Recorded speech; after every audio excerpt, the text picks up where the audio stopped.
Mathieu Noël. Voici pour les titres de ce mercredi 20 février. L'actualité, c'est aussi cette information venue du ciel. Des centaines de milliers de nouvelles galaxies inconnues pour la plupart ont été détectées par un nouveau radiotélescope européen, le LOFAR. Bonjour Cyril Tass. Bonjour. Merci d'être avec nous en studio. Vous êtes astronome à l'Observatoire de Paris. Cette découverte est le fruit de milliers d'heures d'observation pendant 3 ans. 90% de ces nouvelles galaxies détectées étaient inconnues jusqu'ici. Alors, loin de moi l'idée de doucher d'emblée votre enthousiasme, mais le fait qu'il y ait 100 000 galaxies de plus ou de moins, ça change quoi ? Alors déjà, on n'observe pas. Enfin, ce qu'on observe donc en radioastronomie, on observe du rayonnement de basse fréquence. C'est toujours de la lumière, donc qu'on ne peut pas voir à l'œil nu. Et donc, ce qu'on observe, en fait, donc c'est les particules très énergétiques, en fait, qui vont générer ces photons de basse énergie. Et ça nous donne des indications sur quoi, ces particules ? Alors, donc, ce qu'on va observer, donc, c'est quand on dit des galaxies, en fait, c'est un abus de langage. Ce qui va accélérer ces particules à très haute énergie pour émettre ensuite des ondes radio. Ce sont des phénomènes très violents. Par exemple, donc, ce qui se passe autour des trous noirs supermassifs. Donc, au cœur de chaque galaxie, on a un trou noir supermassif. On ne sait pas exactement ce qu'il fait là, quelle est la relation entre le trou noir supermassif et la galaxie. Ça va nous permettre de percer le secret du trou noir ? C'est ça exactement. Donc en fait, l'idée c'est de comprendre ce problème d'œuf et de poule en fait. Qu'est-ce qui est venu d'abord, le trou noir ou la galaxie ? Comment se sont formées les galaxies ? Comment est-ce qu'ils se sont formés avec leur trou noir ?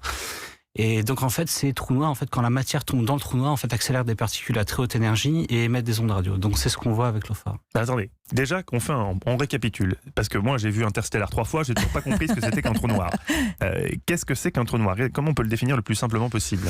Alors un trou noir, de ce qu'on en sait aujourd'hui. Donc à la base, c'était un objet très théorique en fait, qui a été oublié dans les années 60. Et dans les années 60, on a commencé à observer des phénomènes très énergétiques qui pouvaient être expliqués que par la présence de ces objets-là en fait dans l'univers. Et donc aujourd'hui, on en observe beaucoup, plein en fait. Au cœur de chaque galaxie, on voit un trou noir supermassif. Et un trou noir, là, en fait, c'est quand la matière est assez dense en fait pour s'écraser sur elle-même en un point. C'est-à-dire que la matière s'effondre en un point. Et donc la théorie nous dit que ce sont des objets très étranges en fait, où le temps est arrêté en leur centre, la densité est infinie. D'où cette idée des gens qui écrivent de la science-fiction qu'on pourrait voyager dans le temps en passant dans un trou noir, mais qui est très théorique, enfin très. Ouais, après il y a beaucoup de théories qui peuvent décrire ces objets étranges.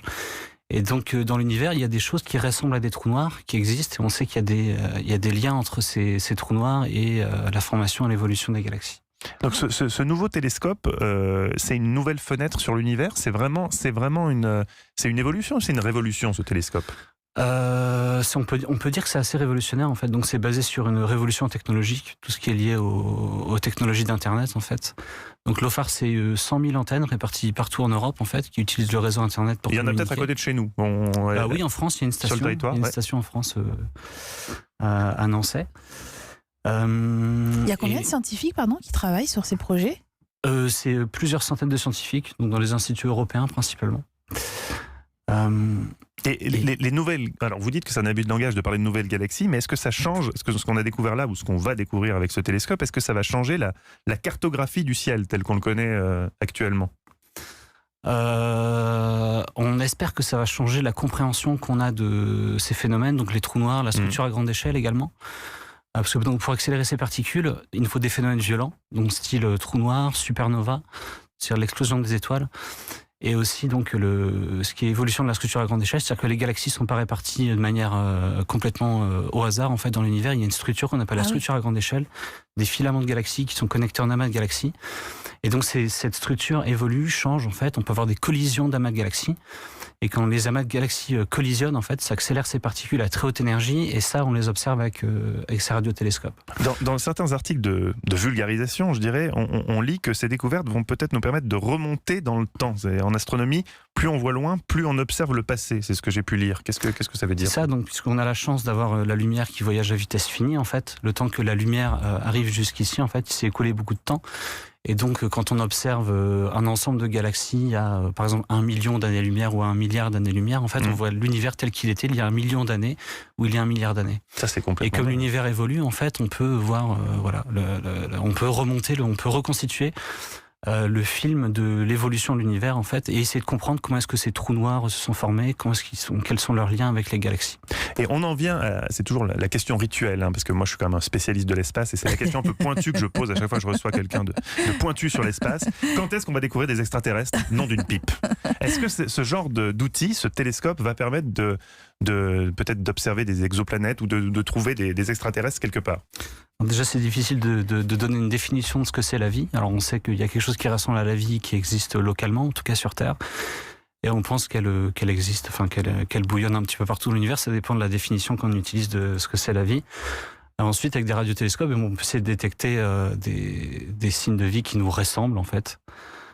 Donc c'est les projets SETI et ces projets utilisent des radiotélescopes pour essayer de détecter des exoradars, des radars militaires sur des planètes. Bon, ça reste que spéculatif et...